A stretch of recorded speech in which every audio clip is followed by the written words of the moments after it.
Money ఒక universal energy అని అర్థం చేసుకోవడం నుంచి నెగటివ్ బ్లాక్స్ను బ్రేక్ చేయడం, ఆ 5 వెల్త్ ఎఫర్మేషన్స్, 21 రోజుల ప్రాక్టీస్, ఎమోషన్స్ రోల్, చివరగా sub conscious mind master class వరకు అన్నీ చూద్దాం. Section 1, money as universal energy.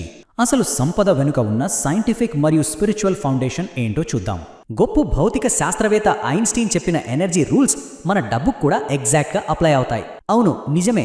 ఈ విశ్వంలో ప్రతీదీ, మన శరీరాలు, మనం రోజు వాడే డబ్బు, అన్నీ అణువులు, ఎలక్ట్రాన్స్తోనే తయారయ్యాయి కదా. ప్రాథమికంగా ఆలోచిస్తే డబ్బంటే కేవలం ఒక పేపర్ లేదా కాయిన్ కాదు, అదొక శక్తి, ఒక ఎనర్జీ. ఫిజిక్స్ ప్రకారం మనందరికీ తెలిసిన విషయమే, శక్తిని మనం క్రియేట్ చేయలేము, నాశనం చేయలేము. దాన్ని ఒక ఫామ్ నుంచి ఇంకో ఫామ్కి మాత్రమే ట్రాన్స్ఫర్ చేయగలం, రైట్? సో దీన్ని బట్టి చూస్తే డబ్బు అనేది కూడా ఒక చోటు నుంచి మరో చోటికి ఫ్లో అయ్యే ఒక బ్యూటిఫుల్ ఎనర్జీ అనమాట. ఈ ఎనర్జీ అందరికీ అందుబాటులోనే ఉంటుంది. దాన్ని మనం కరెక్ట్ పద్ధతిలో అట్రాక్ట్ చేసుకోవడమే ఇక్కడ అసలైన పాయింట్. ఇక section 2, overcoming negative money blocks. సమాజం మన బ్రెయిన్లో ఫీడ్ చేసిన రాంగ్ బిలీఫ్స్ను ఎలా వదిలించుకోవాలో తెలుసుకుందాం. చిన్నప్పటి నుంచి మనం చూసే సినిమాలు, సీరియల్స్లో డబ్బున్న వాళ్ళందరూ విలన్లు అన్నట్టు, డబ్బే అన్ని అనర్థాలకు మూలం అన్నట్టు చూపిస్తుంటారు కదా. కానీ రియాలిటీ వేరు. వాస్తవానికి ఎంతోమంది ఆంట్రప్రెన్యూర్స్ వందలాది మందికి జాబ్స్ ఇస్తున్నారు, ఎందరో జీవితాలకు ఆధారంగా నిలుస్తున్నారు. ఈ రెండిటి మధ్య ఉన్న తేడాను మనం ఖచ్చితంగా అర్థం చేసుకోవాలి. ఈ సొసైటీ ప్రభావం వల్ల ఏమవుతుందంటే, మనకు తెలియకుండానే మన సబ్కాన్షియస్ మైండ్లో కొన్ని మనీ బ్లాక్స్ ఫామ్ అయిపోతాయి. అంటే డబ్బుంటే జీవితాలు నాశనం అవుతాయి, ఎక్కువ డబ్బు వస్తే ఈగో వస్తుంది, లేదా డబ్బు వల్ల బంధాలు దెబ్బతింటాయి లాంటి భయాలన్నమాట. సంపద మన వైపు ఫ్లో అవ్వాలంటే ఫస్ట్ ఈ నెగిటివ్ బ్లాక్స్ను మైండ్లోంచి పూర్తిగా డిలీట్ చేయాలి. ఇప్పుడు సెక్షన్ 3, ది 5 వెల్త్ అఫర్మేషన్స్. మనసును అబండెన్స్ వైపు ఎలా రీప్రోగ్రామ్ చేయాలో చూద్దాం. ఇందులో first affirmation, I attract money easily and effortlessly. అంటే నేను డబ్బును చాలా సులభంగా, ఎలాంటి కష్టం లేకుండా ఆకర్షిస్తాను అని. ఇక్కడ అసలు పాయింట్ ఏంటంటే, డబ్బు సంపాదించడం అంటే ఎప్పుడూ ఒక పెద్ద ఫైటింగ్ లాగా, స్ట్రగుల్ లాగా ఉండకూడదు. ఫినాన్షియల్ గ్రోత్ని మనం చాలా న్యాచురల్గా, ఎలాంటి ఒత్తిడి లేకుండా రిసీవ్ చేసుకోవాలి. ఆ ఫీలింగ్నే ఇది మన మైండ్లో ఫిక్స్ చేస్తుంది. రెండవ అఫర్మేషన్ వచ్చేసి, I am comfortable in handling money. అంటే ఎంత డబ్బు వచ్చినా దాన్ని హ్యాండిల్ చేయడంలో నేను చాలా కంఫర్టబుల్గా ఉన్నాను అని. సడన్గా డబ్బు వచ్చినప్పుడు భయపడకుండా, టెన్షన్ పడకుండా, చాలా సెక్యూర్గా ఫీల్ అయ్యేలా మనల్ని మనం రెడీ చేసుకోవడానికి ఈ వాక్యం హెల్ప్ చేస్తుంది. ఇక మూడవ అఫర్మేషన్, ఇది కొంచెం powerful. I am the magnet of money, I am rich, I am wealthy.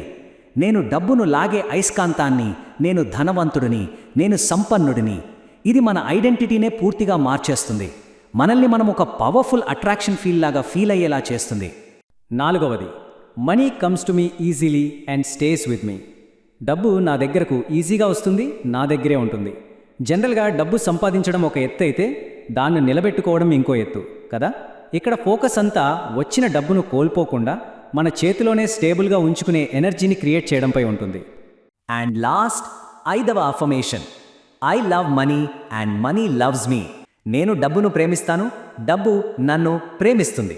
మనకు మన ఫైనాన్షియల్ ఎనర్జీకి మధ్య ఒక పాజిటివ్ మ్యూచువల్ బాండ్ను ఇది క్రియేట్ చేస్తుంది. మనలో డబ్బు పట్ల ఏవైనా నెగటివ్ ఫీలింగ్స్ లేదా భయాలు ఉంటే ఇది వాటిని పూర్తిగా వాషౌట్ చేస్తుంది. Moving on, section 4, the 21 day practice. సరే, అఫర్మేషన్స్ అయితే చూసాం, మరి వాటిని రియాలిటీగా ఎలా మార్చాలి? ఇక్కడ ఒక మ్యాజిక్ నంబర్ ఉంది, అదే 21. అవును, 21 రోజులు. మన బ్రెయిన్ను, సబ్ కాన్షియస్ మైండ్ను పాత నెగిటివ్ థాట్స్ నుంచి పాజిటివ్ వైబ్స్ వైపుకు టర్న్ చేయడానికి ఎగ్జాక్ట్గా ఈ 21 రోజుల టైం పడుతుంది. మరి ఏ 21 రోజులు ఏమి చేయాలి? రొటీన్ చాలా సింపుల్. ఉదయం లేవగానే ఒకసారి, మధ్యాహ్నం ఒకసారి, మళ్ళీ రాత్రి పడుకునే ముందు ఒకసారి ఈ అఫర్మేషన్స్ను రిపీట్ చేయాలి. ఇక్కడ బెస్ట్ అడ్వైస్ ఏంటంటే, ఏదో రోబోట్ లాగా మెకానికల్గా చదవడం కాదు, ఒక పాటలాగా మంచి రిథమిక్గా పాడుకుంటూ దీన్ని మన డైలీ లైఫ్లో ఒక భాగం చేసుకోవాలి. ఇప్పుడు section 5, emotion and universal connection. అసలు ఈ మేనిఫెస్టేషన్ వర్కౌట్ అవ్వడానికి వెనక ఉన్న సీక్రెట్ ఏంటి? ఇక్కడ మనకు ఒక డౌట్ రావచ్చు, కేవలం ఆ 5 వాక్యాలను అలా పదే పదే పలకడం ద్వారానే సంపద వచ్చేస్తుందా? అంటే ఎమోషన్ లేకుండా ఒట్టి మాటలు రిపీట్ చేస్తే రిజల్ట్ ఉంటుందా? ఆన్సర్ ఏంటంటే నో. ఎందుకంటే ఈ యూనివర్స్కు మనం మాట్లాడే పదాలు అర్థం కావు. దానికి అర్థమయ్యే ఒకే ఒక లాంగ్వేజ్ మనం రిలీజ్ చేసే వైబ్రేషన్, ఫీలింగ్ అండ్ ఎనర్జీ, అంతే. మనం ఆ అఫర్మేషన్స్ చెప్తున్నప్పుడు నిజంగానే మన దగ్గర ఆ సంపద ఉంటే ఎంత హ్యాపీగా, ఎంత పీస్ఫుల్గా ఫీల్ అవుతామో ఆ గాఢమైన ఆనందాన్ని అనుభవించాలి. ఆ రియల్ ఎమోషనల్ కనెక్షన్ మాత్రమే యూనివర్స్తో కమ్యూనికేట్ చేయగలదు. Finally section 6 subconscious mind master class. ఈ మేనిఫెస్టేషన్ జర్నీలో నెక్స్ట్ స్టెప్ ఏంటి? ఈ కాన్సెప్ట్ను ఇంకా డీప్గా అర్థం చేసుకోవాలనుకునే వాళ్ళ కోసం సోర్స్ మెటీరియల్లో ఈ మేనిఫెస్టేషన్ మిరాకిల్స్ మాస్టర్ క్లాస్ గురించి ప్రస్తావించారు. అసలు మన బ్రెయిన్ ఎలా ఫంక్షన్ చేస్తుంది, కొన్ని ప్రాక్టికల్ బ్రెయిన్ హ్యాక్స్ను ఎలా యూస్ చేయాలి, మనలో డీప్గా ఫిక్స్ అయిపోయిన మనీ బ్లాక్స్ను రూట్స్తో సహా ఎలా పీకేయాలి, మన సబ్కాన్షియస్ మైండ్ను కంప్లీట్గా ఎలా రీప్రోగ్రామ్ చేయాలి, ఇలాంటి ఎన్నో ఇంట్రెస్టింగ్ టాపిక్స్ ఇందులో కవర్ అవుతాయి. ఈ ఎక్స్ప్లెయినర్ ముగించే ముందు ఒక చిన్న ఆలోచించే పాయింట్.